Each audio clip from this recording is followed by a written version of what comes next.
रामू अन्ना कर्नाटक से मुंबई शहर में नौकरी की तलाश करने आ गए, पर पढ़ा लिखा न होने की वजह से उन्हें कोई नौकरी नहीं मिलती है और वो बेहद परेशान हो जाते हैं। काम का इस मुंबई शहर में आ गए हम लोग, वहीं पर कुछ काम धंधा ढूंढ लेते। दर बदर भटकने से ही हमें कुछ हासिल होगा, यह हमेशा याद रखना। आप सब्र रखिए, कोई न कोई काम जरूर मिल जाएगा। कौन सा काम मिलेगा मुझ जैसे अनपढ़ को? ये शहर पढ़े लिखे लोगों का जी, या हम जैसे अनपढ़ जाहिलों के लिए कोई काम नहीं है।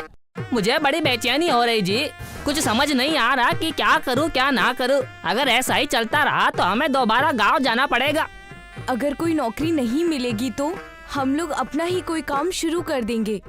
पर हम लोग क्या शुरू करेंगे? हमारे पास इतने पैसे भी नहीं है कि खुद का कोई धंधा डाल सके। तुम्हारे गहने बेचकर ही तो हम यहाँ पर आए हैं। काश मेरे भी बाप दादा के पास अच्छी खासी जमीन जायदाद होती। हे मालिक, ये कैसा इम्तिहान ले रहे हो? हम लोग एक ठेला लगाकर डोसा बेचने का काम शुरू कर सकते हैं। इसमें ज्यादा पैसों की भी जरूरत नहीं है। हाँ, ये सही कहा तुमने। इस काम में ना पैसे की जरूरत जी और ना ही पढ़ा लिखा होने की। चलो आज से ही शुरू करते हैं। जल्दी से श्री गणेश करके अपने धंधे को हम आगे ले जाते हैं जी। रामू अन्ना और उनकी बीवी सुनीता बाजार के एक कोने पर एक ठेला लगाते हैं और डोसा बेचना शुरू कर देते हैं। आ जाओ भाइयों, गर्मा गर्म डोसा खाओ। सुनीता की आवाज सुनकर कुछ ग्राहक उनके ठेले पर आते हैं और डोसा बनाने के लिए कहते हैं। नया ठेला लगाया है क्या आपने? हाँ हाँ, आज ही लगाया है। कैसे दिया एक डोसा? आज पहला दिन है ना, इसलिए आज हम किसी से पैसे नहीं लेंगे। बस आप डोसा खाइए और बताइए कि कैसा बना है। रामू अन्ना ग्राहक को डोसा बना कर देते हैं और ग्राहक भी बड़े चाव से उसे खाते हैं और उन सबको डोसा बेहद पसंद आता है। आपका बनाया हुआ डोसा तो बेहद लाजवाब है। आपको तो किसी बड़े होटल में होना चाहिए था। जी नहीं जी, मेरे लिए ठेला काफी है। अगर आपको ये डोसा अच्छा लगा तो हमेशा मेरे इधर आकर ही डोसा खाइए जी। आप भी खाइए और अपने बच्चों को भी खिलाइए जी। हमारे हाथ का डोसा कोई एक बार जो खा लेता ना जी, वो हमेशा ही मुस्कुराता है जी। हाँ हाँ, मैं तो आऊंगी ही और साथ में अपने दोस्तों को भी लेकर आऊंगी। वो भी आपके डोसों का मजा चखेंगे। अगले दिन से रामू अन्ना के ठेले पर ग्राहक आना शुरू हो जाते हैं। रामू अन्ना का डोसा सभी ग्राहकों को बेहद पसंद आता है और सभी लोग यहाँ पर डोसा खाने के साथ साथ घर भी ले जाते हैं, जिससे रामू अन्ना की बेहद अच्छी आमदनी होती है। तुमने ये अच्छा दिमाग लगाया जो मुझे डोसा बनाने के लिए कहा। अब हमको वापस गांव जाने की जरूरत नहीं है, वरना मुझे गांव जाकर किसानी करनी पड़ती। पता नहीं हमारे अच्छे दिन कब आते। हाँ, और अच्छे पैसे जमा होने पर हम लोग इसी शहर में अपना खुद का घर भी खरीद सकते हैं। पता नहीं इस मनहूस के हाथ में क्या जादू है जो हमारे ग्राहक होटल का डोसा छोड़कर उसके ठेले पर जा रहे हैं। जल्दी से कुछ करना पड़ेगा, नहीं तो ये मनहूस मेरे सारे ग्राहकों को ले जाएगा। होटल मालिक रामू अन्ना के ठेले को बंद करने की तरकीब सोचने लगता है। दूसरी तरफ रामू अन्ना के ठेले पर इतनी भीड़ लग चुकी है कि रामू अन्ना का डोसा बनाने का सारा सामान खत्म हो जाता है। मुझे माफ कर दो भाइयों, आज मैं आपको डोसा नहीं खिला सकता। मेरा सारा सामान खत्म हो चुका जी, पर मैं कल से बहुत सारा सामान लेकर आएगा ताकि रात तक भी सामान खत्म ना हो। और आज जो भी अकेला जा रहा है जी, कल उसे सांभर और चटनी ज्यादा दूंगा।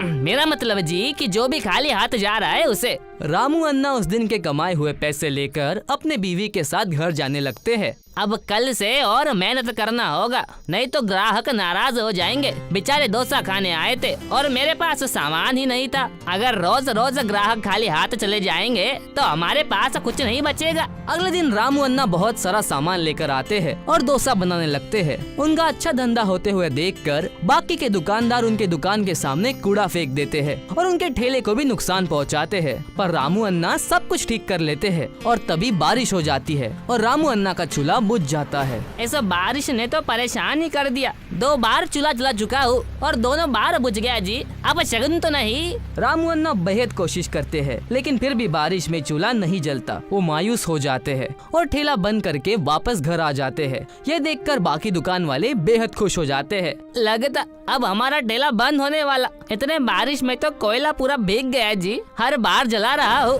हर बार कुछ न कुछ हो रहा है। अगर ठेले पर डोसा नहीं बन रहा है तो कोई बात नहीं, हम घर से डोसा बनाकर ले जाएंगे। अगले दिन से रामू अन्ना घर से डोसा बनाकर ले जाते हैं, पर वो रास्ते में जाते जाते ठंडे हो जाते हैं और बारिश के आने से गीले भी हो जाते हैं। इसीलिए ग्राहकों को डोसा पसंद नहीं आता और सभी ग्राहक बिना डोसा खाए चले जाते हैं। ये डोसा है या पानी पूरी?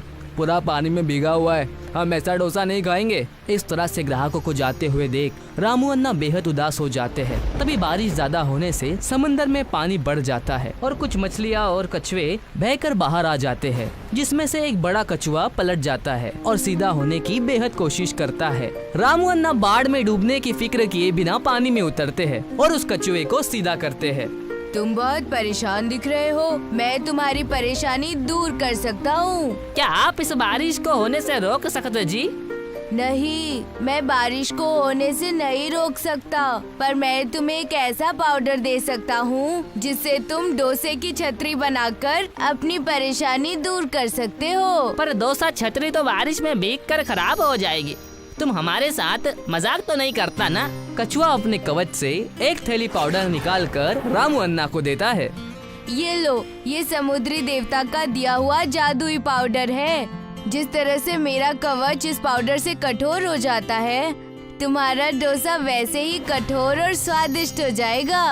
रामू अन्ना कछुए से पाउडर की थैली ले लेते हैं और घर जाकर डोसा बनाते हैं और डोसे के ऊपर वो पाउडर छिड़क देते हैं, जिससे डोसा बेहद कड़क हो जाता है। सुनिंदा उन डोसों को सिलकर छतरी बनाती है और उन पर लकड़ी का हैंडल लगाती है। अब रामू अन्ना डोसे की छतरी लगाकर ठेले पर जाते हैं। आओ भाइयों आओ, डोसा खाओ और छतरी गिफ्ट में पाओ जी। अरे अन्ना, ये कैसा ऑफर है आपका? जरा मुझे भी बताइए। मैं बताती हूँ। देखिए, अगर आप एक डोसा खाएंगे तो आपको एक डोसा छतरी मिलेगी। और आप तो देख ही रहे हो कि बारिश कितनी तेज हो रही है। डोसा खाने के बाद आपको दुकान से अलग छतरी लाने की जरूरत नहीं पड़ेगी। अरे वाह, ये तो बेहद अच्छा ऑफर है। डोसा खाओ और बारिश से भी बचो। रामू अन्ना के एक डोसा पर एक डोसा छतरी फ्री के ऑफर को जानने के बाद बहुत सारे ग्राहक रामू अन्ना के ठेले पर डोसा खाने के लिए आते हैं, जिससे रामू अन्ना के पास जल्दी ही बहुत सारे पैसे इकट्ठा हो जाते हैं। देखा, हमारी इतनी बड़ी प्रॉब्लम चुटकी में सॉल्व हो गई। आज हमारे पास पैसों की कोई कमी नहीं है। हाँ, हमारी प्रॉब्लम तो सुलझ गई, पर शहर में ऐसे बहुत से गरीब लोग जी जिनके पास छतरी खरीदने के पैसे नहीं। हम उनकी मदद करेंगे। अब से हम ये तय करते जी, जहाँ कहीं भी कोई गरीब या भिखारी भूखा रहेगा, मैं उन्हें अपना डोसा मुफ्त में खिलाऊंगा और किसी को बिना छत के सोने नहीं दूंगा। रामू अन्ना और सुनीता बहुत सारी डोसा छतरी बनाते हैं और शहर के गलियों में बांट देते हैं। जल्दी ही रामू अन्ना पूरे शहर में डोसा छतरी वाले के नाम से मशहूर हो जाते हैं। आनंदपुर गांव में दरिया के दरमियां एक बहुत ही मशहूर मंदिर था। इस मंदिर के बाहर वेंकट का एक छोटा सा स्टॉल था। इस स्टॉल में वो इडली, वड़ा और डोसा फरोख्त किया करता था। दर्शन करने आए हुए भक्त वेंकट के स्टॉल पर नाश्ता किया करते थे। भाईजान, एक मसाला डोसा दो और 2 प्लेट वड़ा सांभर देना। आप बैठिए भाईजान, मैं अभी ले आता हूँ। वेंकट की पत्नी डोसा बनाया करती और वेंकट खरीदारों को संभालता था। वेंकट सारे खरीदारों से बहुत अच्छे से गुफ्तगू किया करता था। लोगों को वेंकट के स्टॉल पर डोसा खाना बहुत पसंद था। अरे भाईजान, हमें भी 2 डोसा दे दीजिए। बिल्कुल भाईजान, तशरीफ रखिए, मैं बनवाता हूँ, बिल्कुल गर्मा गर्म। वेंकट और पूजा मिलकर एक साथ काम करते थे, इसलिए उनकी आमदनी भी अच्छी थी। दोनों अपने कारोबार से बेहद खुश थे। बेटा, आइए आइए बाबा, तशरीफ रखिए, मैं आपके लिए कुछ लाता हूँ। वेंकट रोज इस ज़ईफ भिखारी को खाना खिलाता था, लेकिन ये बात उसकी बीवी पूजा को हरगिज पसंद नहीं थी। क्या जरूरत थी इस भिखारी को आदत लगाने की? ये रोज चला आता है मुफ्त का खाने के लिए। पूजा, क्या फर्क पड़ जाएगा अगर हम किसी जरूरतमंद की मदद करते हैं तो? अरे लेकिन आप अगर इसे मुफ्त में खाना ना दे तो क्या ये मर जाएगा? कुछ ना कुछ और ये कर ही लेगा ना। ऊपर वाले का दिया बहुत कुछ है हमारे पास। मुझे नहीं लगता कि हमें किसी की मदद करने में हिचकिचाना चाहिए। जय हो दयावान, आप ऐसे ही लुटाते रहो। ऐसा ही चलता रहा तो यहाँ भिखारियों की कतार लग जाएगी, कतार।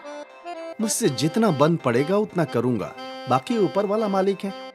वेंकट ने उस ज़ईफ भिखारी के लिए कुछ वड़े, इडली और चटनी भरी और उसे दे दिया। ऊपर वाला तुम्हें बरकत दे। ज़ईफ भिखारी खाने लगा। तभी वहाँ मंदिर का पंडित आया। पंडित दिखने में गोल मटोल था, छोटा कद और मोटी तोंद। जय माता की। जय माता जी। पंडित जी बैठिए, आइए ना बैठिए। पूजा ने पंडित के लिए टेबल साफ किया और पंडित बैठ गया। क्या खाएंगे आप पंडित जी? 2 प्लेट वड़ा, 2 प्लेट इडली, 2 डोसा। आज के लिए बस इतना ही। अभी लाती हूँ। पूजा पंडित की खिदमत में लग गई। तभी वेंकट उसके पास गया। मैं इस बाबा को मुफ्त खिलाता हूँ, वो तो गरीब है। ये पंडित तो निहायती अमीर है, तुम इसे मुफ्त क्यों खिलाती हो? ब्राह्मणों के बारे में ऐसा नहीं कहते। शास्त्रों में लिखा है ब्राह्मणों को खिलाने से बरकत मिलती है। और जब से मैंने इस पंडित को खिलाना शुरू किया है, देखो हमारा कारोबार बढ़ गया है। जैसे जिसकी सोच। तुम इस ब्राह्मण की खिदमत करो, मैं जा रहा हूँ भगवान जी के दर्शन करने। ठीक है, जाओ। वेंकट मंदिर में पहुंचा और उसने भगवान जी के सामने हाथ जोड़ा। हे प्रभु, हमेशा मेरे साथ रहना और सबका भला करना। मेरी बीवी सोचती है कि भरे हुए पेट को भरकर उसे बरकत मिलेगी। मुझे इल्म है ये गलत है प्रभु, लेकिन अपना कर्म उस पर भी बनाए रखना। वेंकट अपने साथ सभी का भला चाहता था। वो एक बहुत ही नेक इंसान था। अपनी बीवी से छुप छुप कर वो गरीब लोगों को मुफ्त में खाना खिलाया करता था। ऊपर वाला तुझे बरकत दे। वेंकट को जरूरतमंदों की मदद करने से बहुत खुशी मिलती थी, इसलिए वो छुपते छुपाते नेकी का काम करता ही रहता था। वहीं उसकी बीवी पूजा मतलबी थी। वो सोचती थी कि भगवान उनका ही भला करे और इसी वजह से वो ब्राह्मणों की खिदमत किया करती थी। खैर, ये सिलसिला चलता रहा। वेंकट और पूजा का डोसा स्टॉल भी ठीक ही चल रहा था। वेंकट गरीबों की मदद करता और पूजा ब्राह्मणों की खिदमत करती। रोज सुबह 5 बजे की पहली नाव पकड़कर वेंकट और पूजा मंदिर पहुंचते थे और फिर वहां अपना कारोबार लगाया करते थे। और सुबह से ही उनके ठेले पर खरीदार आ जाते थे। फिर बारिश का मौसम आया। वेंकट और पूजा रोज की तरह नाव में सवार थे। आज लगता है तेज बारिश होगी। मतलब खरीदार कम होंगे। वो तो है, लेकिन जितने भी लोग हैं उनको भूखा थोड़ी रख सकते हैं। ठीक है, लेकिन जब मंदिर खाली हो जाएगा हम घर लौट आएंगे। ठीक है। वेंकट और पूजा दरिया पार करके मंदिर के पास पहुँचे और रोज की तरह उन दोनों ने अपना ठेला लगाना शुरू किया। बारिश तेज हो रही थी। मुझे नहीं लगता आज कुछ खास ग्राहक आएंगे। देखते हैं। बस तभी 2-3 लोग उनके ठेले पर आ गए। आइए आइए भाईजान, बैठिए। हमें 3 प्लेट इडली और 2 प्लेट वड़ा दे दो। जी, अभी लाया। पूजा ने इडली वड़े तैयार किए और वेंकट ने खरीदारों को दे दिया। खरीदारों ने खाना शुरू किया। उन सब का खाकर खत्म हो गया, लेकिन फिर भी बारिश नहीं रुकी। लगता नहीं है आज ये बारिश रुकेगी। हाँ, बारिश की वजह से मंदिर में भक्त भी कम है। उस शख्स ने वेंकट को पैसे दे दिए। हम लोग कुछ देर यहीं इंतजार करेंगे, बारिश रुकते ही चले जाएंगे। जी चलेगा। वो लोग काफी देर तक इंतजार करते रहे, लेकिन बारिश नहीं रुकी। फिर वो लोग भीग कर दरिया तक पहुँचे। दरिया की खतरनाक शक्ल देखकर वो हैरान थे। दरिया में एक भी कश्ती नहीं थी और दरिया के पानी की सतह बढ़ती ही जा रही थी। वो लोग दौड़ते हुए वेंकट के पास आए और उसे ये सब बताया।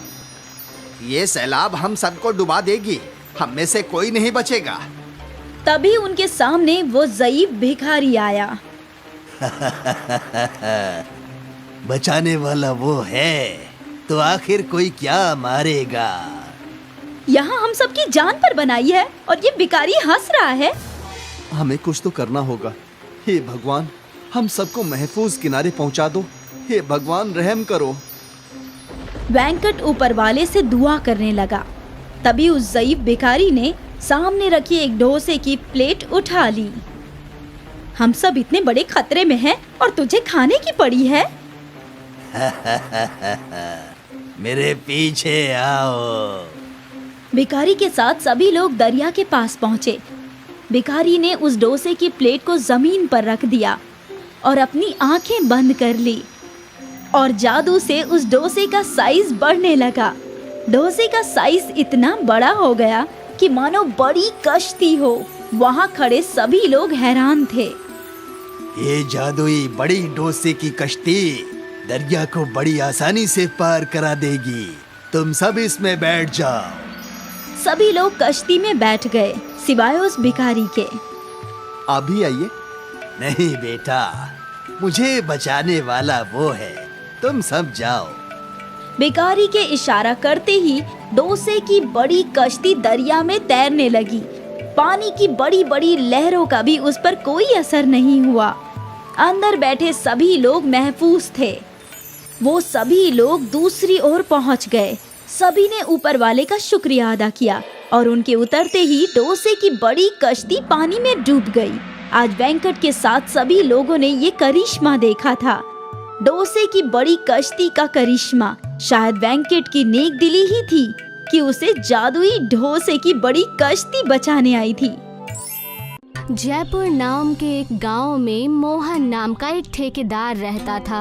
हमेशा मोहन मजदूरों को बेहद काम दिया करता था और उनका घर चलाया करता था। इसीलिए हमेशा गांव के लोग उसकी बेहद इज्जत किया करते थे और उसका कहना माना करते थे। तुम जैसे मजदूर किसी को मिल जाए तो उसके भाग्य संवर जाए। 7 दिन के काम को तुमने 12 दिनों में किया है। समझदार तो हो ही।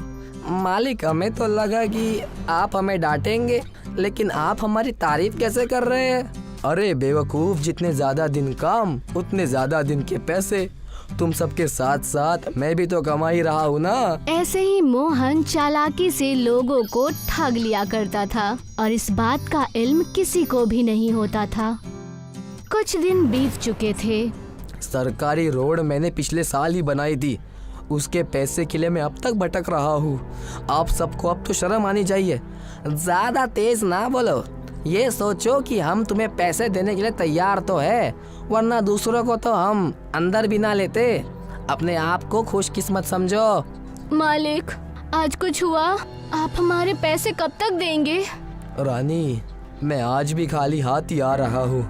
उन्होंने अब जवाब देना ही बंद कर दिया है। हमारे पैसे कहीं डूब ना जाए।